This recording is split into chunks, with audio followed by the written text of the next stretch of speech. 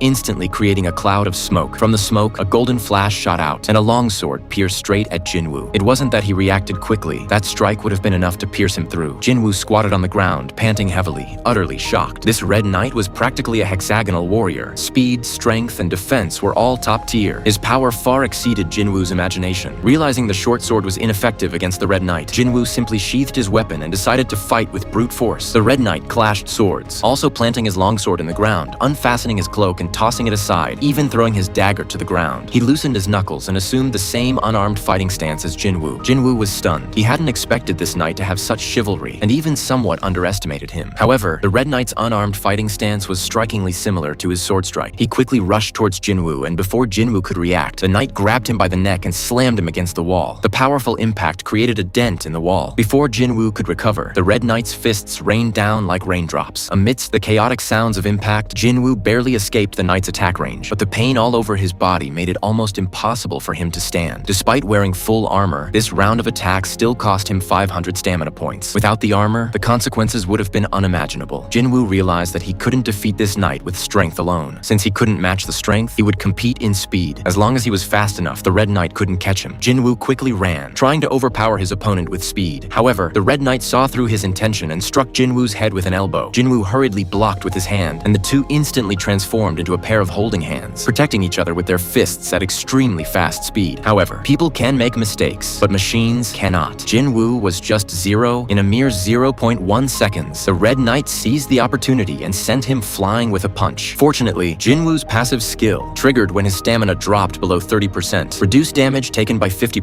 reigniting his confidence. Using the momentum of his spin, Jinwoo kicked the red knight in the head, only to find his opponent unmoved. The red knight's eyes flashed, and he grabbed Jinwoo's foot, slamming him against the wall of the throne with his other fist. Jinwoo slid off the wall and landed squarely on the throne. The red knight walked up to him, summoning the sword stuck in the ground. With a whoosh, the sword flew into his hand, and without hesitation, he swung it at Jinwoo's head. Jinwoo caught the the blade barehanded, his right hand whistling as he summoned a short sword and stabbed it fiercely at the knight's eye. This attack finally damaged the Red Knight, who laughed loudly. Jinwoo pressed his advantage, lunging forward and pushing the knight against the wall. The Red Knight pulled the short sword from his eye, a white light flashing in his eyes. Jinwoo quickly recalled the short sword and stabbed at the knight's chin again. However, this attack was not deep enough. Jinwoo activated his strike at the critical point skill, roared, and used all his strength to plunge his short sword deep into the knight's chin. Only when the white light in the knight's eyes faded and his body slumped to the ground did Jinwoo finally breathe a sigh of relief. This Red Knight's strength was no less than that of a hunter. Jinwoo's victory was entirely due to luck and the protagonist's halo. After the battle, Jinwoo excitedly began to count his loot. The Red Knight dropped 4 items, each of considerable value. The most basic item, a money pouch, contained 1.5 million, doubling Jinwoo's savings. Even more remarkable was the S-grade equipment, the Red Knight helmet. This was Jinwoo's first S-grade equipment, its abilities far surpassing his previous gear. In addition, he also obtained a skill stone and an instant return stone. However, Jinwoo was shocked by the instant return stone, as he had clearly defeated the buff. Why are they still giving me return stones? Is the mission not over yet? He gripped his spoils tightly, a vague unease creeping into his heart. The scene before Jinwoo made his heart tighten. A series of strangely colored portals, crackling with purple lightning, appeared throughout the entire temple. A system pop-up appeared. Job change quest now beginning. Jinwoo froze. He thought the mission would end after defeating the Red Knight, but this was only the beginning. The system prompted him that the longer he lasted, the more job change points he would accumulate. The timer started, and Jinwoo's heart pounded. Emerging from the portals were a group of Iron Knights. The entire temple was now occupied by the enemy. Jinwoo only had 390 mana points left, and using invisibility would consume 200 points, plus a small amount of mana per second. This meant he could only last a maximum of 3 minutes. The Iron Knights missed their target when Jinwoo suddenly vanished, looking around anxiously. They searched for his trail, but the mages in the arena had no intention of giving him a chance to breathe. They unleashed their probing skills, and a giant eye opened in the air, instantly revealing Jinwoo's location. The Iron Knights reacted quickly, brandishing their weapons and raising them towards Jinwoo. Jinwoo turned around, glared, and activated his killing intent skill, instantly freezing the knights' bodies. However, he could only use this skill once. Jinwoo seized the opportunity and quickly killed several knights, but the number of enemies far exceeded his killing speed. Soon, Jinwoo grazed through the enemy ranks and took a hit, leaving his health bar with less than a tenth of its original value. If this continued, Jinwoo would surely die. He thought of using the return to abandon the mission skill, but when he looked up, only 5 minutes had passed. Although he was unwilling, he knew he had no chance of winning. Just as he was about to use the return to abandon the mission skill, an Iron Knight swung his hammer and knocked him to the ground. The return to abandon skill also flew independently. The knights closed in step by step. Jinwoo struggled to his feet, his eyes filled with determination. He told himself he couldn't end it like this. Jinwoo fought with all his might, but ultimately broke through the enemy ranks. A knight seized an opportunity and struck him hard, slamming him to the ground. Jinwoo felt death approaching. In a daze, he seemed to see his own figure. That figure told him it was too early to give up. He hadn't become stronger yet, and he hadn't protected his family. Just as the knight's weapon was about to fall, time stopped abruptly. The system's daily task popped up, warning him that he had failed to complete the task on time and would be punished. Jinwoo was teleported to a scorching desert, narrowly escaping death. In the desert, Jinwoo's stamina was less than 1,000th of its original value, and his fatigue level had reached an unprecedented high. He opened the item shop and bought the most expensive potion to clear his fatigue, but his stamina couldn't be restored. In his severely injured state, even the potion was powerless. He could only wait for natural recovery. Fortunately, he was in the punishment zone. Upgrading in the game restores stamina. Although Jinwoo's stamina was almost depleted, his condition was better than ever after clearing fatigue. Suddenly, several centipede demons sprang out of the desert, their abyssal saws gleaming as they charged towards Jinwoo. Unlike last time, Jinwoo could only run away. He leaped up and landed on a centipede's head, forcefully stabbing its skull with his short sword. The penalty mission began immediately, with 4 hours remaining. These monsters, once nightmares, were now no match for Jinwoo. After a fierce battle, he killed all the centipede demons, leveling up several times. His stamina and mana were also fully restored. The penalty time was 3 minutes and 19 seconds remaining. Jinwoo seized the time to prepare. He realized that Kasaka's fangs alone could not penetrate the Iron Knight's defense, so he opened the weapon shop and spent 2.8 million game coins to buy a weapon called Night Killer. This sword could add 20% damage to heavy tank-type enemies. He also bandaged his hands and, after securing his weapon to prevent it from falling off, Jinwoo learned the Dominator's hand skill from the Red Knight he killed. It didn't require mana, but due to low proficiency, it was ineffective. The system then warned that his penalty time was about to end, and Jinwoo would be teleported back to his starting point. Returning to the Temple of Job Change, Jinwoo found it crowded with Iron Knights. Enemies swarmed him, but Jinwoo, well prepared, was fearless. He wielded his Night Killer, easily tearing through the Iron Knight's defenses. Strangely, despite killing many knights, his experience points didn't increase. Jinwoo realized these knights were merely summoned shells. The The real threat was the mage behind them. Jinwoo leaped over the Iron Knights and threw his weapon directly at the mage. With the mage's death, the summoned knights fell one after another. However, the mission wasn't over yet. Jinwoo activated his invisibility skill, drawing out 5 scout eagles. Although his location was exposed, it also revealed the position of the remaining mages. Jinwoo used the hand of the Dominator to summon a short sword and leaped directly in front of a mage, quickly killing him. The remaining mages, realizing the situation was dire, gathered together and summoned a massive magic circle. The corpse beneath Jinwoo's feet began to tremble and merge into a gigantic steel knight. This giant knight possessed incredible strength but was clumsy. Jinwoo nimbly leaped onto its head and unleashed a fatal blow, instantly annihilating it. Thanks to the mage's clumsy attempt, Jinwoo quickly located the remaining 3 mages. He charged forward and swiftly killed them all. As the mages died, the system notification sounded. All monsters have been eliminated. The job advancement quest is complete. Based on the upgrade points you have gained, you can advance to a higher level job. The system will analyze the player's actions and assign them to the player. Jinwoo was somewhat surprised by the suitable profession. He thought, didn't I choose my own profession? He originally thought that with his points allocated to strength and agility, he might be assigned a profession like warrior or assassin or even tank. However, the system's judgment was beyond his expectations. The system continued to analyze that the places where the player stayed were always filled with the aura of death, and the paths the player walked were chased by corpses and filled with the stench of blood. In addition, the player yearned for great power, but did not rely on companions, but rather forged his own path. Your desire for great power is enough to summon the undead wandering in Death Valley. This army of undead will obey your orders and serve only you. Jinwoo was stunned. He never expected that the profession the system gave him would be necromancer. He was somewhat amused and annoyed. He clearly hadn't added any intelligence, yet the system had come to this conclusion through analysis. Necromancers can summon powerful minions. Possessing an army of undead is a terrifying existence, yet this doesn't seem to suit Jinwoo's fighting style. His weapon is an assassin's short sword, and his skills lean towards assassination. However, necromancers are typically not powerful in their physical form, relying instead on summoned creatures. Fortunately, the system didn't force him to accept it, but gave him the right to choose. Jinwoo almost immediately wanted to refuse, but the system prompted him. Necromancer is a hidden class. Are you sure you want to refuse? This made him hesitate. Opportunities with hidden classes are rare. Rumor has it that Bai Luhao, the S-rank hunter and leader of the White Tigers Guild, possesses the special ability to transform into magical beasts. Hunters with special abilities are undoubtedly core members of large guilds, wielding enviable privileges. Looking at the necromancer's corpse on the ground, Jinwoo recalled how the summoned Iron Knights almost killed him. Although the necromancer's physical form is relatively weak, however, the strength of the summoned creatures should not be underestimated. Jinwoo himself also possesses excellent combat ability and a wide range of skills. If he could become a necromancer who can both fight and summon, wouldn't that be like adding wings to a tiger? He might even be able to conquer high-level dungeons of B rank or higher on his own. What excites him even more is that the summoning spell will become stronger as the level increases. This means that not only is he leveling up, but his undead army is also leveling up. The more Jinwoo thought about it, the more excited he became. Finally, he chose to accept the guidance. After receiving the confirmation instruction, the system began to execute the next step, calculating survival time and converting it into upgrade points. Bonus points are awarded for exceeding the expected survival time. Bonus points are awarded for returning immediately upon use. Bonus points are awarded for remaining stamina exceeding 50%. Bonus points are awarded for eliminating all enemies. The total upgrade points exceed the achievement limit. He will change his class from Necromancer to Shadow King, killing the traitor. A dark aura surged from all directions and enveloped Jinwoo's entire body. System notification. Learned a class-specific skill. Gained reward points. Gained the title, Saint in the Realm. After reaching a certain level in the dungeon, Jinwoo will have the opportunity to advance to his final form. He sensed painful screams all around him, as if countless undead were whispering. On the corpse of the Iron Knight, a system notification appeared. You can extract the shadow of the target. Jinwoo immediately understood that this was the Necromancer's ability to extract the host's shadow from the corpse to serve as his servant. The system notification prompted, please assign a password to the shadow extraction skill. Jinwoo hesitated for a moment and shouted at the Iron Knight's corpse. Stand up. The Iron Knight's corpse began to tremble, and a pitch-black hand emerged from the corpse, slowly crawling out. Before Jinwoo stood a figure entirely black, the Shadow Warrior. Jinwoo realized that as the Shadow King, he only needed to say, stand up, to make the fallen warrior drag him along and become an unconditionally obedient Shadow Warrior. At Jinwoo's current level, he could extract 30 shadows at once, but could only retain 20. This meant he needed to release 11 shadows to make room for the newly summoned ones. The released shadows would would be sent back to the void. Unable to summon again, Jinwoo felt a pang of unease, but he knew it was a necessary choice. He walked toward the Red Knight's corpse, issued the summoning command, and stood up. Of course, the Red Knight's corpse only trembled slightly. Then, the system notification indicated that the shadow extraction had failed. Whether a shadow could be extracted depended on the opponent's abilities and time of death. As a boss-level monster, the Red Knight had been dead for over 4 hours, making extraction extremely difficult. Jinwoo only had 3 chances. If all failed, he would be forever separated from this powerful king. Jinwoo took a deep breath and tried to summon again, but failed once more. Only 1 chance remained. He walked to the Red Knight's corpse, looked at the empty throne, made an inviting gesture, and whispered, "Everyone's gone. Why are you still guarding that empty throne? Come and protect me standing before you. I'll stand up and kill the traitor later." The Red Knight's corpse released endless darkness, which coalesced into a new body, the Black Knight, Igris. He knelt solemnly before Jinwoo with knightly respect. The other Shadow Warriors also knelt down in unison, as if welcoming their Shadow King.